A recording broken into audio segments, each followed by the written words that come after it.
काम करो कि लोग तुम्हें पहचाने, आपका इतिहास बने।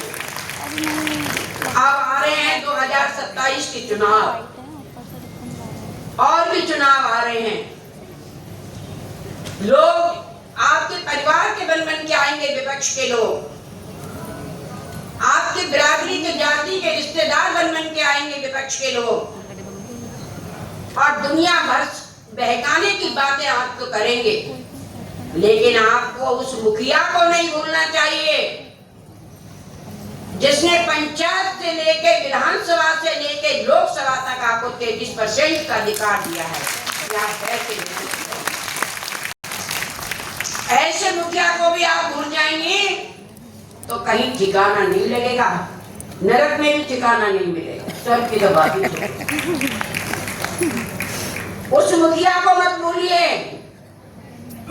जो प्रदेश में अभिभावक के रूप में, घर के मुखिया के रूप में हर प्रकार की आवश्यकताओं को वो पूरा कर रहे हैं। जब किसी भी जीवन से संबंधित कोई भी चीज देख लीजिए, हर घर में कोई ना कोई ऐसा प्रमाण मिलेगा जो हमारी कल्याणकारी योजनाओं से संबंधित हो। निश्चित रूप से ये बेटी बचाने की जरूरत कहाँ से पड़ गई? बेटी तो जिसके घर में बेटी नहीं होती है उसके घर में धर्म नहीं रहता है, ये दिमाग में रखो। बेटी इतनी महत्वपूर्ण है, जिस घर में बेटी नहीं होती है उस घर में धर्म का वास नहीं होता है। धर्म की आधारभूत है बेटी हमारी, धर्म है ये, और ये धर्म हमारा ऐसे ही बना रहे, आपका धर्म ऐसे ही बना रहे, आप धर्म के रूप में कार्य करते रहें तो निश्चित रूप से ये प्रदेश और ये देश जैसा माननीय प्रधानमंत्री चाहते हैं विकसित भारत, वो आप ही तो करेंगे। इसीलिए तो ये सब हो रहा है। और वो किस लिए रहा है कि आप लोग बैठेंगे, संसद में नियम बनाएंगे, विधानसभा में नियम बनाएंगे, पंचायत को देखेंगे, एक प्रधानी से लेकर प्रधानमंत्री तक का आपको अधिकार मिल रहा है। ये इसलिए मिल रहा है कि आपके माध्यम से पूरा सहयोग सरकार को मिले, जिससे कि हमारी महिलाओं की भागीदारी बढ़े। तो अंत में मैं ये कहना चाहती हूँ बहनों, अपने रास्ते से डगमगाने की आवश्यकता नहीं है। धैर्य के साथ आगे बढ़िए, अपनी कार्य क्षमता को आगे बढ़ाइए। जैसे सूर्य की किरणों के लिए बादल ढक नहीं सकता, ऐसे ही जो मंचसीन हमारी बहनें बैठी हुई हैं, ये कार्यों के बल के आधार पर यहाँ बैठी हुई है। जो मंच पर बैठी हुई है हमारे अतिथि बैठी, ये चमकते हुए सितारे हैं।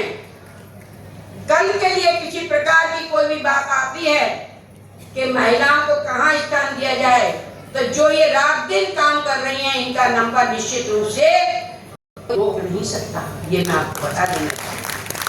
तो आपको कौन रोक सकता है?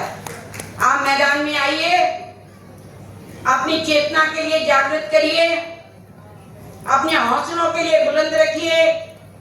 लेकिन एक बात दिमाग में रखिए कि इन सब चीजों के साथ साथ घर की जिम्मेदारियों का भी पूरा रखिए।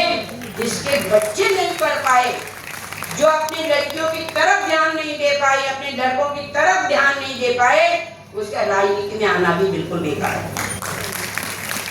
सबसे पहले अपने बच्चों को और ध्यान दीजिए, उनकी पढ़ाई की ओर ध्यान दीजिए, और जितना समय मिलता है वो अपने अंदर चेतना लाकर आप खुद में भी समाज की सेवा करने का बीड़ा उठाइए। यही कहते हुए मैं माननीय प्रधानमंत्री जी के लिए आप लोगों की तरफ से बधाई देना चाहती हूँ कि उन्होंने इतना बड़ा जो कदम उठाया है कि हमारी महिलाओं के अंदर एक जागृति आई है कि जो महिला जिस योग्य होगी, जितना काम करेगी, उसको राजनीति में आगे बढ़ाया जाएगा। कल मैं बुलंदशहर में थी, मैंने देखा इस